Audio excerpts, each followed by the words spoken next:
할렐루야. 4월 30일 금요일입니다. 오늘은 출애굽기 11장 말씀 1절부터 10절까지 말씀 통해 은혜 나누도록 하겠습니다. 여호와께서 모세에게 이르시기를 내가 이제 한 가지 재앙을 바로와 애굽에 내린 후에야 그가 너희를 여기서 내보내리라. 그가 너희를 내보낼 때에는 반드시 여기서 다 쫓아내리니 백성에게 말하여 사람들에게 각기 이웃들에게 은금 패물을 구하게 하라 하시더니 여호와께서 그 백성으로 애굽 사람의 은혜를 받게 하셨고 또 그 사람 모세는 애굽 땅에 있는 바로의 신하와 백성의 눈에 아주 위대하게 보였더라. 모세가 바로에게 이르되 여호와께서 이와 같이 말씀하시기를 밤중에 내가 애굽 가운데로 들어가리니 애굽 땅에 있는 모든 처음 난 것은 왕위에 앉아 있는 바로의 장자로부터 맷돌 뒤에 있는 몸종의 장자와 모든 가축의 처음 난 것까지 죽으리니 애굽 온 땅에 전무후무한 큰 부르짖음이 있으리라. 그러나 이스라엘 자손에게는 사람에게나 짐승에게나 개 한 마리도 그 혀를 움직이지 아니하리니 여호와께서 애굽 사람과 이스라엘 사이를 구별하는 줄을 너희가 알리라 하셨나니 왕의 이 모든 신하가 내게 내려와 내게 절하며 이르기를 너와 너를 따르는 온 백성은 나가라 한 후에야 내가 나가리라 하고 심히 노하여 바로에게서 나오니라. 여호와께서 모세에게 이르시기를 바로가 너희의 말을 듣지 아니하리라. 그러므로 내가 애굽 땅에서 나의 기적을 더하리라 하셨고 모세와 아론이 이 모든 기적을 바로 앞에서 행하였으나 여호와께서 바로의 마음을 완악하게 하셨으므로 그가 이스라엘 자손을 그 나라에서 보내지 아니하였더라. 아멘. 자, 이제 10번째 재앙이 애굽 땅에 쏟아지려고 합니다. 이 10번째 재앙은 지금까지 있었던 9번의 재앙과는 또다시 격을 달리하는 재앙입니다. 그래서 그동안의 재앙과 비슷하게 하나님께서 모세에게 말씀하시고 모세를 통해서 바로에게 경고하시는 것으로 시작되고는 있습니다만 더 긴 지면을 활용해서 더 많은 말씀을 하고 계십니다. 그리고 이 재앙으로 애굽 사람들은 이제 너희들을 내보내게 될 것이다. 이제 그들은 무릎을 꿇을 수밖에 없고 두 손을 들고 항복할 수밖에 없을 것이다 라는 그런 결론이 이제 임박했음을 말씀해주고 있습니다. 이제 그런 상황들을 설명하는 표현들도 아주 의미심장한 표현들로 표현하고 계신데요. 자, 11절 말씀을 보면 여호와께서 모세에게 이르시기를 내가 이제 한 가지 재앙을 바로와 애굽에 내릴 것이다. 이제 한 가지 재앙 남았다. 더 여러 번 할 필요 없다. 그동안 재앙이 나일강의 물이 피로 변하는 것부터 시작해서 여러 재앙들이 있었고 그리고 그 재앙이 결코 작거나 가볍지 않았음에도 불구하고 그 다음번 재앙은 더 강력했고 더 견디기 힘든 것이었으며 그것이 단순히 몸의 불편함 또 경제적인 손실 이런 정도에서 이제 점점 하나님의 재앙의 칼날이 사람들의 목숨을 노리고 있음을 이렇게 직감할 수 있을 수밖에 없는 그런 심각한 재앙들이 이제 이어졌고요. 마지막 재앙은 그야말로 생명을 빼앗아 가시는 재앙을 하나님께서 예고하고 계신 것입니다.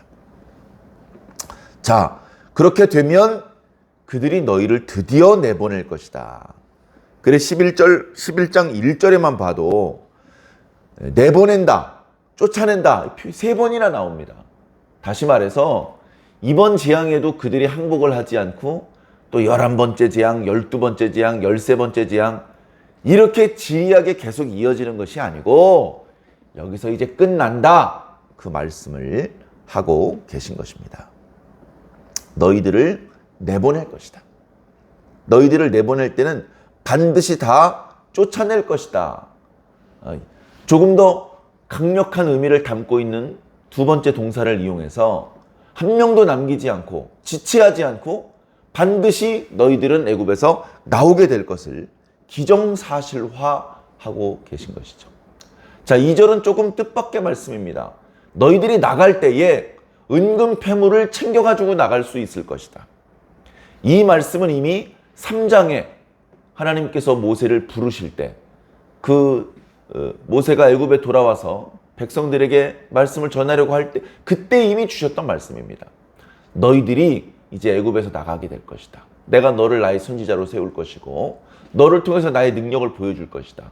애굽 왕 바로는 네 말을 듣지 않을 것이고 내가 애굽에 여러 재앙들을 내릴 것인데 결국은 너희들이 나오게 될 것이다. 근데 그때 나올 때 빈손으로 나오지 않을 것이다. 너희들이 애굽 사람들에게 은혜를 입게 될 것이다. 애굽 사람들이 너희들을 호의적으로 대우할 것이다. 너희들이 요구하면 애굽 사람들이 거절하지 않고 다 줄 것이다.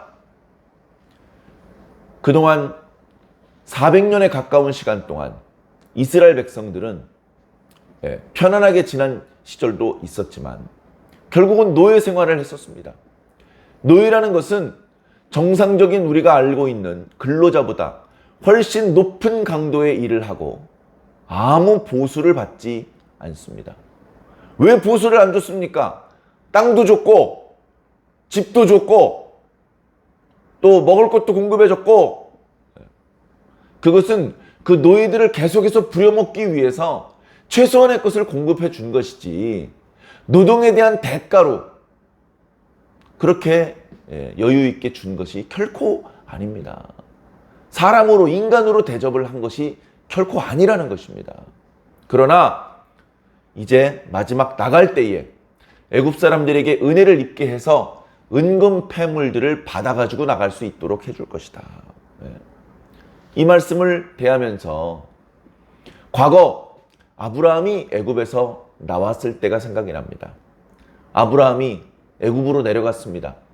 하나님께서 약속하신 땅이 아닌데 애굽으로 내려갔습니다. 아브라함 믿음이 좋은 사람인데 왜 그랬죠?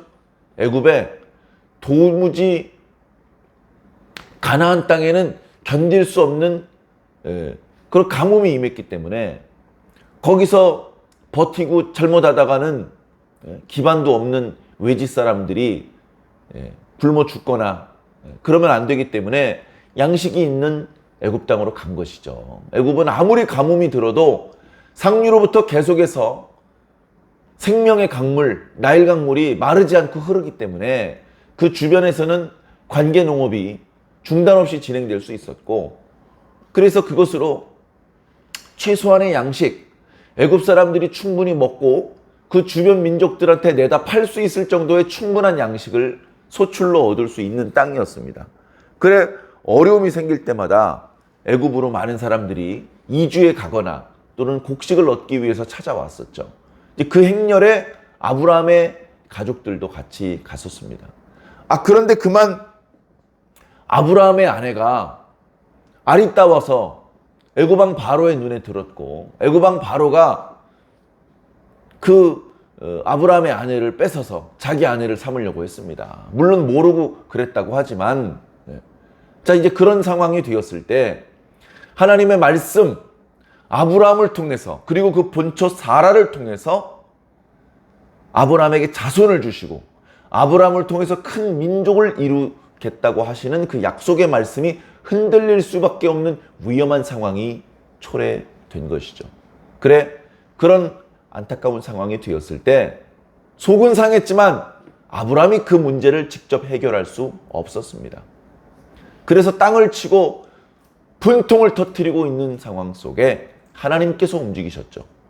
하나님께서 애굽 왕 바로에게 말씀하셔서 이 여인은 건드리지 마라. 얼마 전에 애굽 땅에 내려온 히브리 사람 아브라함의 아내다.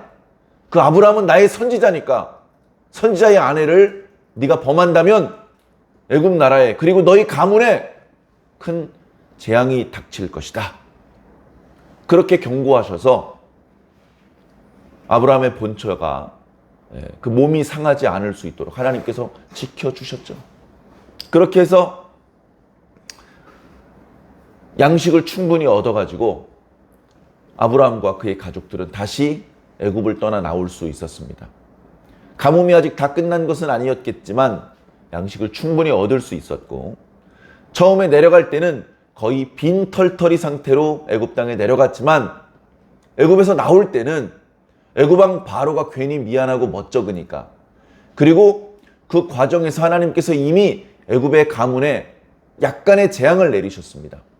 그 문제를 아브라함이 기도로 풀어주었기 때문에 고마움으로 아브라함에게 많은 짐승들, 소와 양들, 그리고 의복과 은금 패물을 제공해 주었습니다. 그래, 거의 빈털터리로 내려갔던 아브라함이 애굽에서 나올 때는 큰 부자가 되어서 가축들도 많은 떼를 이루어서 끌고 나왔고, 그리고 아브라함이 데리고 있던 여인들도 각종 장신구들과 의복들을 선물로 받아가지고 나오게 되었죠. 그때의 모습들이 생각날 정도로 이제 그 아브라함의 자손들은 큰 민족을 이루어서 이스라엘 민족이 되었는데, 그 민족들이 비록 노예로 살았었지만 하나님의 권능으로 이제 그 애굽에서 해방되어서 하나님께서 조상들에게 약속하셨던 땅으로 갈 때에 은근 패물을 가지고 나오게 될 것이다. 요구하면 요구하는 대로 다 줄 것이다. 뭐라도 그들의 손에 집어주어서 애굽 땅에 계속해서 재앙을 초래하게 만드는 이 사람들을 애굽 땅 밖으로 내보내려고 할 것이다. 그렇게 함으로 해서 아무 대가도 받지 못하고 학대에 가까운 노역에 시달리던 이스라엘 백성들을 보상해 주시는 것입니다. 그뿐만이 아니라 이런 표현도 있어요. 백성들에게 말하여 2절에 사람들에게 각기 이웃들에게 은금 패물을 구하게 하라 라고 말씀하셨는데요. 그 애굽 사람 있잖아. 이웃이야, 이웃. 너희의 주인이 아니야. 너희 상전이 아니야. 그들은 너희의 이웃이야. 너희들 그들 앞에 서면 굽신굽신대고 고개를 빳빳이 들거나 얼굴을 똑바로 쳐다볼 수 없었지? 이제 그럴 필요 없어. 허리 펴, 허리. 어깨 펴. 고개 들고.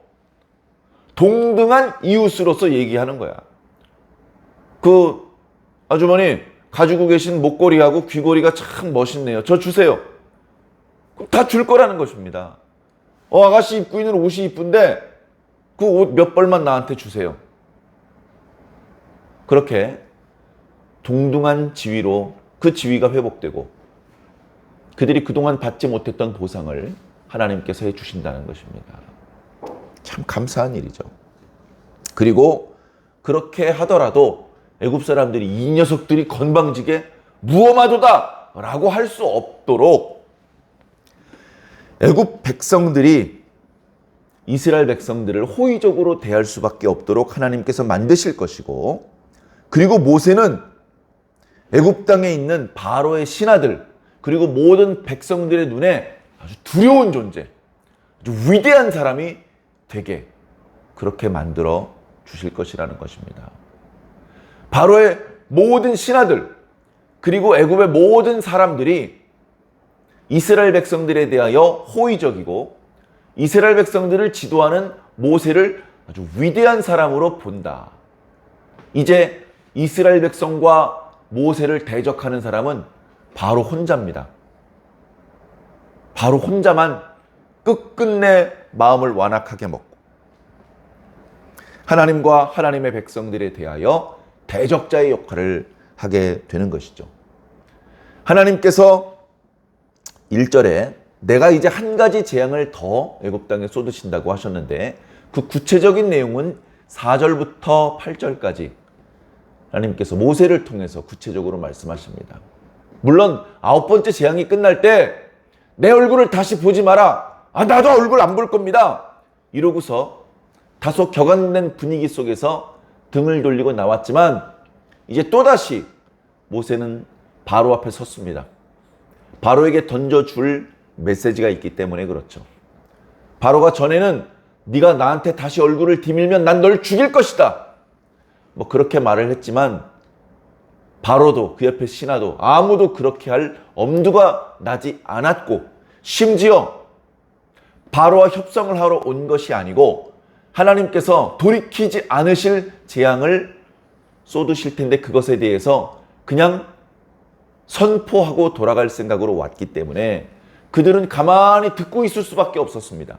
심지어 이번에는 하나님께서 내리시는 재앙에 대하여 조곤조곤 상황을 설명하는 정도로 끝나는 것이 아니라 이야기가 끝날 때쯤에는 모세가 그 사람들, 바로와 그의 신하들을 막 야단쳤습니다. 그리고 그들이 듣기에 매우 불쾌하고 자존심 상하는 모욕감을 느끼는 표현의 그런 말도 하고 나왔습니다. 그러나 그들은 아무도 모세를 붙잡거나 가로막거나 맞장구를 치거나 대적할 수 없었죠. 자, 그 말씀을 자세히 살펴보겠습니다. 여호와께서 밤중에 애굽 가운데로 가실 것이다. 여기에 사용된 단어가 있는데요. 이 단어가 8절에는 3번이나 나옵니다. 하나님께서 가실 것이다. 내 백성을 가게 할 것이다. 자, 하나님께서 애굽 땅에 들어오셔서 하시는 일은 무엇이냐? 애굽 땅에 있는 모든 처음 난 것을 죽이신다. 누구누구를 죽입니까? 왕자에 앉아있는 바로의 장자도 죽일 것이고, 그리고 애굽 사람들 중에 가장 미철한 맷돌이나 돌리는 여인, 그 여인이 아이를 얼마 전에 낳아서 아이를 돌보느라고 자기가 맷돌을 돌리는데 그 옆에 잠깐 뉘어놓은 그 여인의 첫 번째 아들, 심지어 애굽 사람들이 기르고 있는 모든 가축의 처음 난 것까지 하나님께서 남김없이 죽이실 것이다. 그 결과 애굽 땅에는 한꺼번에 많은 사람들이 죽었고, 자신이 사랑하는 가족, 심지어 자신 가문의 대를 이어줄 장자가 죽었기 때문에 큰 슬픔의 통곡 소리가 들릴 것이다. 이 통곡 소리가 어찌나 큰지 전무후무할 것이다. 그러나 7절에 이스라엘 자손의 땅에서는 사람이든 짐승이든 아무도 상하지 않을 것이다. 하나님께서 보내시는 죽음의 천사가 이스라엘 백성들의 마을에는 들어가지 않을 것이다. 그런 죽음의 천사의 발걸음 소리, 그리고 사람이 죽어서 슬피 부르짖는 소리가 이스라엘 사람들이 사는 동네에선 들리지 않을 것이다. 강아지 한 마리 짖는 소리도 들리지 않을 것이다. 그렇게 함으로 해서 내가 애굽 사람과 내 자식 이스라엘 사람들을 구별하는 것을 알게 될 것이다. 8절에 조금 전에 제가 그들 입장에서는 모욕감을 느낄 수도 있다는 표현이 나타나고 있죠. 왕의 이 모든 신하가 내게 내려와서 내게 절하며 부탁하기를 당신과 당신을 따르는 모든 백성은 나가 주십시오 라고 말한 후에야 내가 나갈 것이다. 너희들이 다 내 앞에 무릎을 꿇고 제발 나가달라고 부탁을 한 이후에야, 그 모습을 내가 본 다음에 나갈 것이다. 그렇게 화를 내고 야단을 치고 나갔다 라고 말씀하고 있는 것이죠. 예. 온 백성은 나가라 한 후에 내가 나가리라 하고 바로 앞에서 나갔다. 4절에 있는 하나님이 들어가신다는 표현과 함께 여기 나간다라고 표현이 나오는데 또 동일한 단어입니다. 마치 1절에 내보낼 것이다, 쫓아낼 것이다 라는 단어들이 계속 반복된 것과 마찬가지로 이스라엘 백성은 이번에 반드시 나가게 될 것이다 라고 그렇게 하나님께서 강조하신 것이죠. 자, 그리고 타협의 여지가 없이 그 10번째 재앙이 애굽 땅에 내려지기 위해서 준비가 되고 있습니다. 계속해서 12절과 13절에 애굽 사람들에게 내려질 재앙을 위해서, 그리고 그 재앙을 이스라엘 사람들은 피하기 위해서 이제 처음으로 6월절의 규제가 내려지는 말씀이 이제 그 뒤에 이어지게 되는데요. 9절 10절을 보니까 네가 그렇게 야단치고 나왔지만 바로는 네 말을 듣지 않을 것이다. 그래서 나는 애굽 땅에 10번째 기적을 더할 것이다. 그러면 10절은 이제 결론이죠. 그동안 이렇게 흘러온 이야기들을 요약하는 내용. 하나님께서 모세와 아론을 통해서 여러 가지 기적들을 행하였지만 하나님께서 바로의 마음을 완악하게 하셨기 때문에 그는 그 말씀을 듣지 않고 하나님의 백성인 이스라엘 백성들을 하나님께 돌려보내지 않았다. 이렇게 말하고 있습니다. 사랑하는 성도 여러분, 자, 우리가 이런 것들을 생각해 봤으면 좋겠습니다. 오늘 말씀을 통해서. 우리가 자주 잊어버리는 건데요. 자, 지금 우리가 살고 있지 않습니까? 여기에. 땅을 밟고 하늘 아래서 이렇게 살고 있습니다. 근데 지금 살고 있는 여기는 우리가 영원히 살 하나님의 나라, 천국이 아닙니다. 물론 우리가 여기 살고 있는 동안에 환경을 보호해야 됩니다.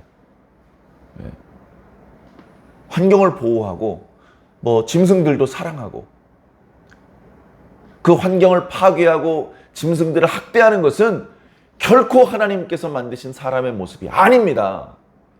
사람 속에 죄가 들어가고 하나님의 형상이 망가져서 하면 안 되는 왜곡된 모습들이 그렇게 나타나는 것인데요. 그러면 안 되죠. 쓰레기도 줄이고 음식물 쓰레기도 최소화하고 또 들에 피는 식물이 되었든 동물이 되었든 하나님께서 우리 사람들을 위해서 주신 그런 피조물들이라고 생각을 하고 그것들을 우리들은 다스려야 되지 않습니까? 다스린다고 파괴해도 된다는 뜻이 아니고 공존할 수 있도록 함께 잘 살 수 있도록 식물들을 다 파괴시켜야 돼. 그래서 여기 내가 원하는 식물을 심어야 농장을 만들어야 돼. 여기 공장을 세워야 돼. 여기 아파트를 세워야 돼. 그렇게 식물들, 숲들을 다 파괴하고 나면 산소는 누가 만듭니까? 그렇게 함부로 자연을 파괴하고 나면 아무 힘도 없이 파괴당했던 자연은 이제 인간을 파괴하게 되는 것입니다. 자, 그래서 우리는 이 땅에 살고 있는 동안에 환경을 보호하고 자연을 사랑하면서 잘 돌보면서 살아야 되죠. 그럼에도 불구하고 이 땅은 우리가 영원히 살기로 약속된 약속의 땅은 아닙니다. 우리는 이곳을 떠나서 이곳이 아닌 하나님의 나라에 들어가서 살아야 합니다. 그걸 우린 너무 자주 잊어버려요. 그리고 그 천국에 대한 메시지, 그것이 성취되는 것이 여러 세대를 지나 수천 년에 걸쳐서 지연되다 보니까 사실은 지연된 것이 아니고 하나님의 뜻대로 본래 계획대로 됩니다. 하나님께서 애굽 땅에 10가지 재앙을 쏟으시기로 한 본래 계획대로 10가지 재앙이 쏟아지는 것처럼 이스라엘 사람들이 애굽에서 나올 때는 은금 패물을 잔뜩 얻어가지고 나오기로 오래전부터 계획하셨던 대로 그대로 되는 것처럼 이 세상은 하나님의 불에 의한 심판을 받게 될 것이고 멸망당할 사람들이 멸망을 당하고 구원받을 사람은 구원을 받게 되는 것입니다. 사망이 미칠 자에게는 사망이 미칠 것이고 생명의 왕노릇할 자에게는 생명이 왕노릇하는 것입니다. 구원도 심판도 생명도 사망도 역사되지 않고 그저 아무런 변화 없이 여러 종류의 종교 지도자들의 외침이 무색할 정도로 아무 일 없이 그냥 시간만 흘러가는 것 같다가 어느 한순간 심판과 구원이 동시에 이 땅에 임할 것이고 사망과 생명이 이 땅에 동시에 임할 텐데 그때에 구원을 얻을 자, 그때 생명이 왕노릇하게 될 자가 누가 될까요? 아무 조짐이 보이지 않을 때부터 하나님의 말씀을 굳건하게 믿고 있던 당신의 백성들이 생명과 구원을 누리게 되지 않을까요? 우리는 그것들을 기대하며 그것들을 소망하며 오늘 하루를 살고 있습니다. 어쩌면 오늘 하루도 특별한 변화 없이 어제와 비슷한 하루로 그냥 흘러가게 될 수도 있습니다. 거 봐! 하나님이 어디 있어? 말씀이 이루어지긴 뭐가 이루어져?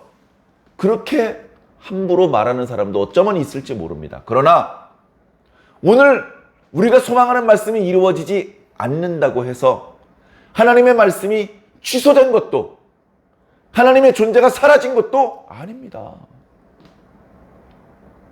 우리 생각에는 우리의 미련함, 우리의 짧은 소견, 우리의 짧은 생명의 수완으로는 하나님의 그 섭리, 하나님의 계획을 다 알 수 없죠. 하나님은 본래 예정했던 그 순간에 당신의 뜻을 이루게 되실 것입니다. 우리는 여기 있을 게 아니라 떠날 사람이라는 것을 꼭 기억해 주시기 바랍니다.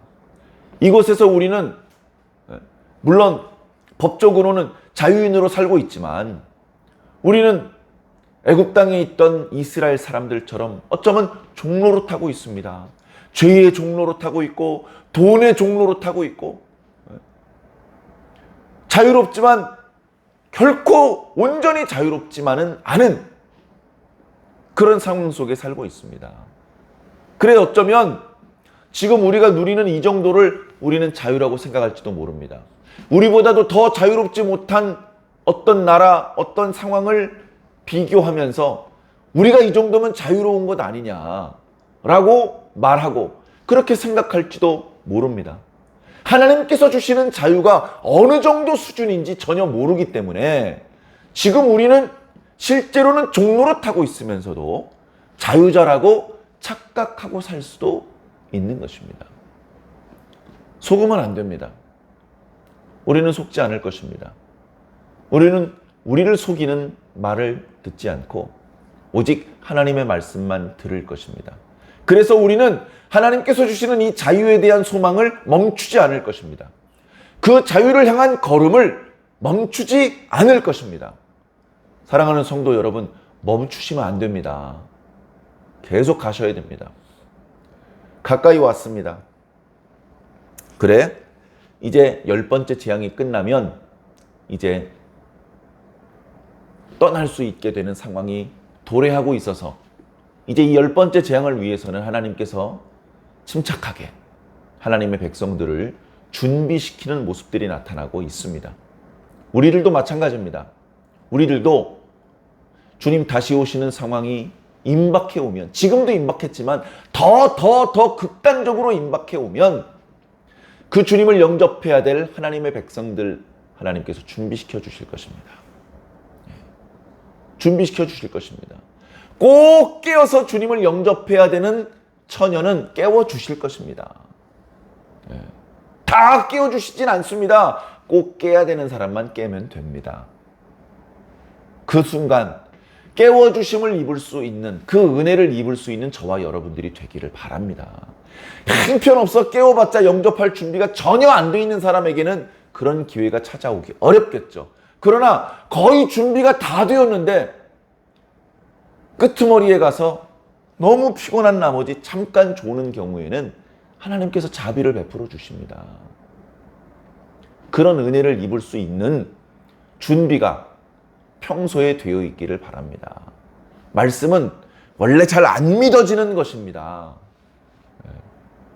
그걸 믿는 것이 신앙인 것입니다.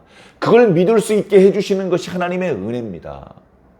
그 은혜로 여기까지 오셨으니 사랑하는 성도 여러분, 조금만 더 인내하시고, 무슨 엄청난 고통이 다가와서 인내하는 뭐 그런 것보다는 우리들의 믿음이 흔들릴 수밖에 없는 상황 속에 그 믿음을 굳건하게 지켜내시기를 부탁드리는, 그 믿음을 잘 보존하는 그런 의미에서의 인내를 말씀드리는 것입니다.